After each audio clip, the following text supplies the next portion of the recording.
can you talk about the anti-democracy element there of how Birchers, we can also make a connection. Like it's this imposition of fundamentalist Christianity and a democracy. They might call it a democracy, but isn't really that, right? Or it's about rights for certain people to Yeah. impose on others. So another slogan they had was we're a republic, not a democracy. Let's keep it that way. So they were very explicit that they didn't want democracy. Robert Welch, I believe, one of the founder of the movement, he said that democracy was tyranny of the mob.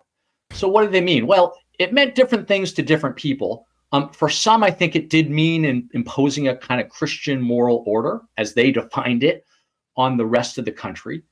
To others, it meant that majority rule trampled, again, as they saw it, on the rights of states and individuals to live their lives free of federal harassment and interference.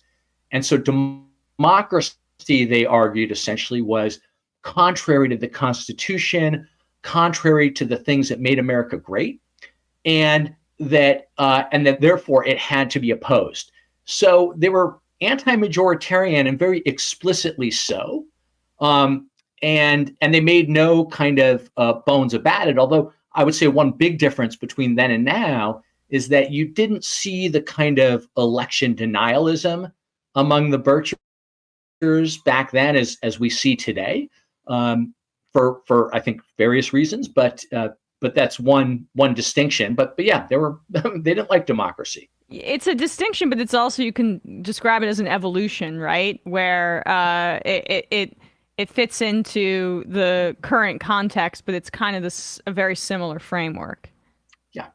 Yes. And if you're going to argue, as some Birchers did, that Dwight Eisenhower was an agent of the communist conspiracy, or that Chief Justice Earl Warren was pro-communist, or many other, pretty moderate liberals and conservatives even were communists, well, you're really saying that, they're not legitimate, right? That they're foreign agents or foreign directed agents.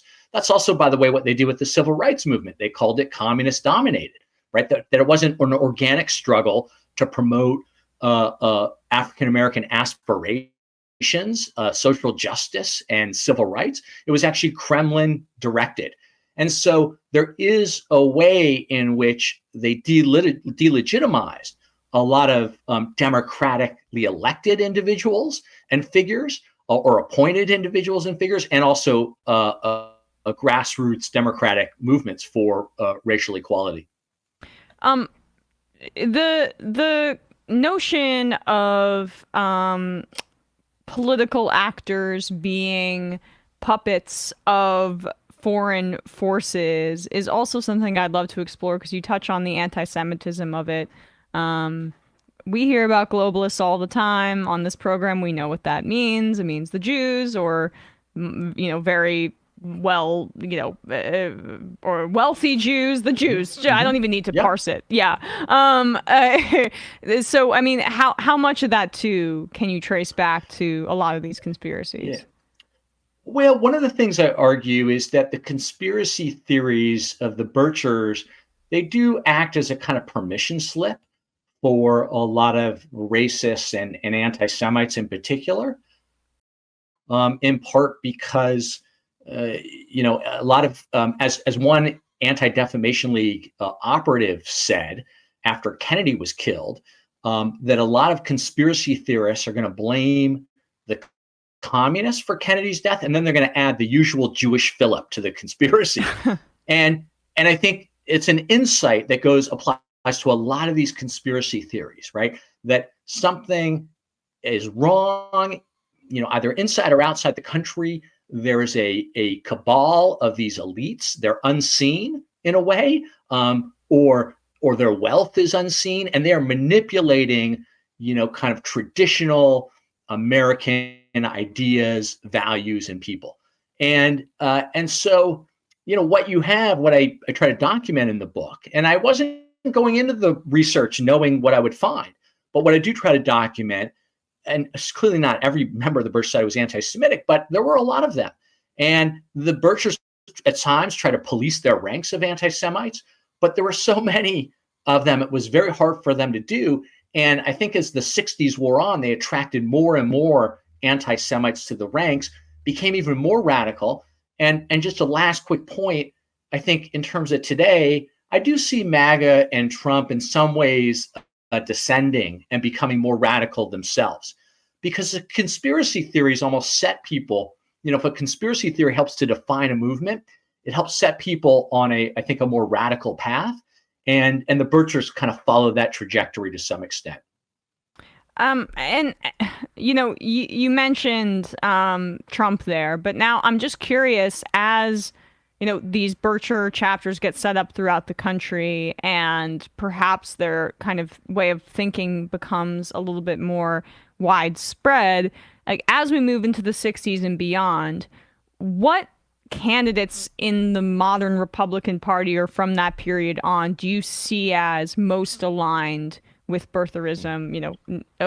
Trump maybe not included because you just used that example. Yeah.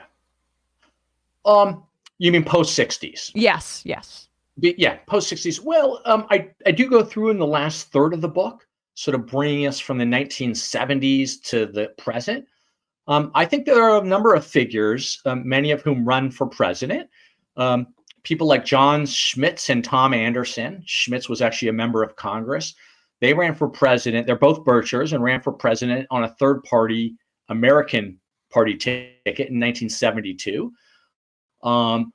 Pat Buchanan in the 1990s is a popular analogy, but I think, and actually, interestingly, not only did Buchanan pick up on some of the ideas, some of the isolationism of the Birch Society, I think some of the anti-Semitism and concerns about sovereignty, but actually in 2000, this is little remembered, but he picked a vice presidential nominee or candidate who was actually in 2000 a national spokeswoman for the Birch Society at the time, because it still existed then and still does today. So his running mate was a card-carrying Bircher, and people like Ron Paul. Ron Paul is, I think, an important figure. He actually, often talks about his great friendship with Larry McDonald, who was a leader of the Birch Society in the late 70s, in the 70s and early 80s. But also how, the Birch Society really are constitutionalists, according to Paul.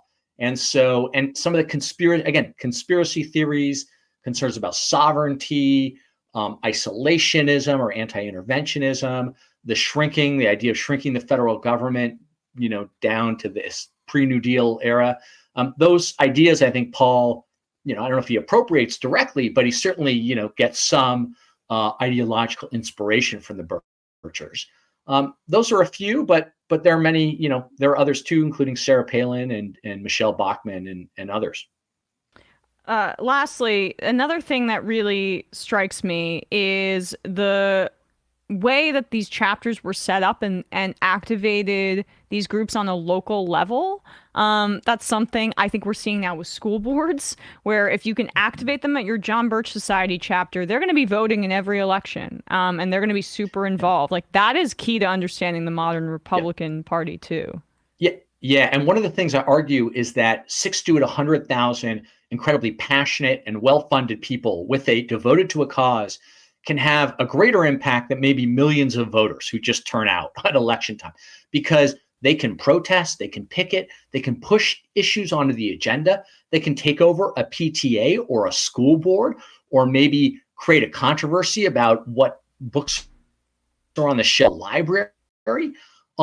There's a kind of superpower almost that they wield. And they do it, as you point out, really at the local level, in this case, chapters. And it is, I think, similar to the outsized impact that we're seeing from, say, groups like Moms for Liberty, right? Who are today, a handful of individuals can set in motion a process where a book gets taken off, let's say, a school library, and then it gets vetted and reviewed, and maybe it gets put back on or not. So that dynamic, I think, it shows the power of grassroots local activism and how it's important also to have counteracting forces, both grassroots and institutional, that are, in a way defending democracy and pluralism and other values that, to a lot of Americans, the United States stands for. Well, everyone should check out this book, learn more about the John Birch Society. It's very helpful to being a good opponent of the Republican Party and MAGA and Trumpism and all that today. Matthew Dallek, author of Birchers, How the John Birch Society Radicalized the American Right. We'll put a link to the book in the description wherever you're listening to or watching this, and at majority.fm. Thanks so much, Matthew. Emma, thank you for having me on. It was great. For sure. Yes, it was. I agree.